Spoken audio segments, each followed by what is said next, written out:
জুলাই আন্দোলনের যোদ্ধা মাওলানা মামুনুর রশিদের সন্ধান দাবিতে মানববন্ধন করেছে নিখোঁজের পরিবার। সকালে রাজধানীর শাহবাগে জাতীয় জাদুঘরের সামনে মানববন্ধনে মামুনের স্ত্রী ও বাবাসহ পরিবারের সদস্যরা উপস্থিত ছিলেন।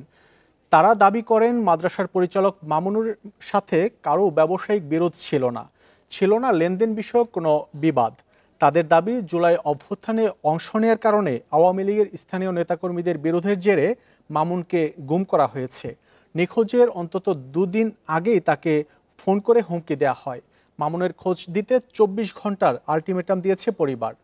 তাদের অভিযোগ, আইনশৃঙ্খলা বাহিনী মামুনকে খুঁজে বের করতে আন্তরিক নয়। জুলাই অভ্যুত্থানের যোদ্ধা ও তুরাগ থানা বৈষম্য বিরোধী ছাত্র আন্দোলনের সাবেক যুগ্ম আহ্বায়ক মাওলানা মামুনুর রশিদ 22 সেপ্টেম্বর ধৌর এলাকা থেকে নিখোঁজ হন। আজকে 5 দিন শেষ হয়ে যাইতেছে, আমি তার কোনো এমন একটা সন্ধান পাই না কোন প্রশাসনের পক্ষ থেকে। আজ তোরে ঢাকার শহর যে আমরা খবরে দেখি, টিভির মধ্যে দেখি তুই খুন হয়ে গেলে তোরে তো ওই আমার আনার মতো শক্তি নাই রে বাবা রে।